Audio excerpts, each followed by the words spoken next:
ओम शांति। सारी सृष्टि का दुख हरता सुख करता एक परमपिता परमात्मा ही है, जो हमारे प्यारे प्यारे अति प्यारे परम पिता है, पिता है।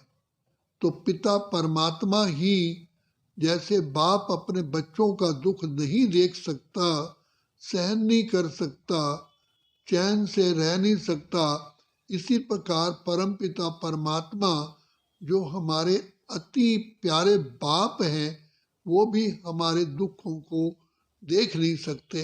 तो स्वयं आकर के हमें हर प्रकार से श्रेष्ठ और पावन बनाने के लिए हमें शिक्षाएं देते हैं।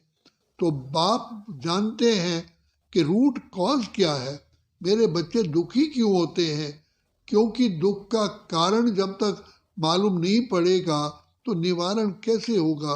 तभी तो हम कहते आए, हे प्रभु हम अंधकार में हैं, हमें प्रकाश की ओर ले चलो, नयनहीन को राह दिखाओ, प्रभु पग पग ठोकर खाऊं, हे प्रभु हमें राह बताओ, हम कहाँ से भूले हैं। तो इन सब का प्रश्नों का उत्तर और देते भी हैं और शक्तियां देते हैं।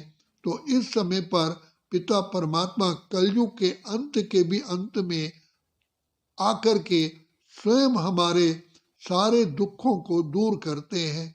तो जिसका यादगार शिवरात्रि हम मनाते हैं, दुनिया समझती है शायद परमात्मा रात्रि के समय आते हैं, लेकिन परमपिता परमात्मा कहते हैं मैं इस 24 घंटे वाली रात में नहीं आता, मैं तो बल्कि जब सारी सृष्टि में ही अज्ञानता का अंधकार हो जाता है, मनुष्य आत्माओं को रास्ता नहीं दिखाई देता, हर प्रकार का संसार के अंदर ज्ञान होते हुए भी और विद्वान आचार्य पंडित योगी तपस्वी साइंटिस्ट इंजीनियर्स डॉक्टर्स होते हुए भी जब रास्ता नहीं दिखाई देता, तब पिता परमात्मा का जो वायदा है, यदा यदा ही धर्मस्य ग्लानिर्भवति भारत, तो पिता परमात्मा इस सृष्टि पर आते हैं और वर्तमान समय आ चुके हैं।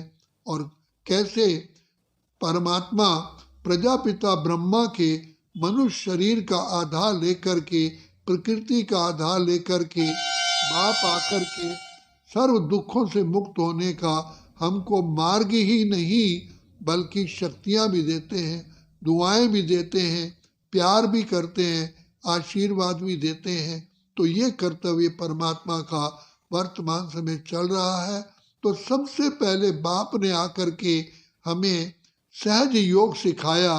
दुनिया में भी कहते हैं योग द्वारा ही, फिजिकल एक्सरसाइज करने से हमारा शरीर तंदुरुस्त होता है, उस पर दिमाग पर भी असर होता है, लेकिन सबसे पहला जो हमारा सबसे श्रेष्ठ योग है वो है मेंटल कम्युनियन, बुद्धि योग, सहज योग, राज योग।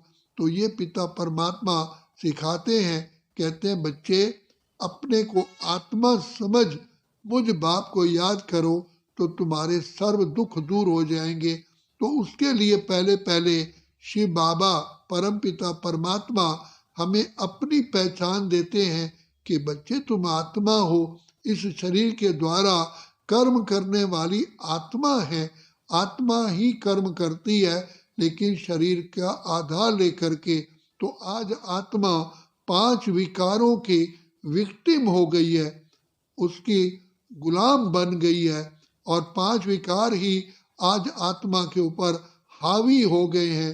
तो इन विकारों से मुक्त करने वाला एक परमपिता परमात्मा ही है, जिसके लिए कहा गया शिव परमात्मा ही विष पीते हैं।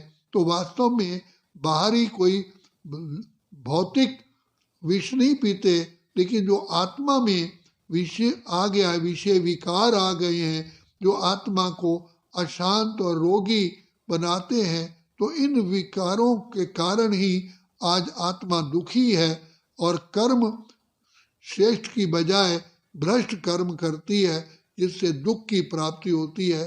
तो पिता परमात्मा आकर के हमको हमारी सदगति के लिए हमें कहते हैं बच्चे तुम आत्मा हो, फिर आत्मा के साथ हमें अपनी पहचान देते हैं कि मैं आत्माओं का पिता परम आत्मा हूँ। मैं भी आत्मा हूँ, लेकिन मैं परम धाम का रहने वाला परम आत्मा कहलाता हूँ। तो मुझ पिता को याद करने से तुम्हारे सर्व दुख दूर हो जाएंगे।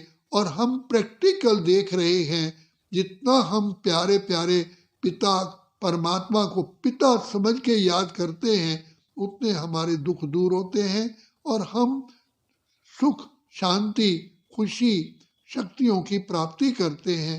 तो ये सहज योग कहलाता है, क्योंकि हम बच्चे अपने बाप को याद करते हैं। याद करना ही योग है, याद करना ही वास्तव में इसी में ही कल्याण है। तो ये सहज राज योग है। तो कहा जाता है योगा कर्मेषु कौशलम, योग करने से कर्मों में कुशलता आती है, श्रेष्ठ आती है। तो यहाँ तो हम परमात्मा के बच्चे तो हैं ही हैं, सिर्फ हम उससे नाता जोड़ना है। जो हमारा कनेक्शन टूट चुका है, और कनेक्शन और अफेक्शन, तो जहाँ प्यार होता है वहाँ याद किया नहीं जाता, याद अपने आप आती है। तो श्री बाबा कहते हैं जैसे संसार के अंदर हीर रांझा, शिरीन फरियाद, लैला मजनू एक दूसरे को कितना प्रेम से याद करते थे, ऐसे ही तुम बच्चों को मुझ बाप को याद करना है। जैसे माँ अपने बच्चे को याद करती है, बच्चा माँ को याद करता है, ऐसे ही हमें अपने प्यारे पिता को याद करना ही, इसी में ही हमारा कल्याण समाया हुआ है। और करोड़ों फायदे होते हैं, और इससे हमारे संस्कार परिवर्तन होते हैं, हमारे हेल्थ वेल्थ हैप्पीनेस हमें मिलती है, और हम भविष्य में सुखमय संसार में जन्म लेते हैं। तो यही समय है अपना भाग्य बनाने का, जबकि भाग्य विधाता स्वयं भाग्य बनाने में हमारे मददगार है। अच्छा, ओम शांति, ओम शांति, ओम शांति।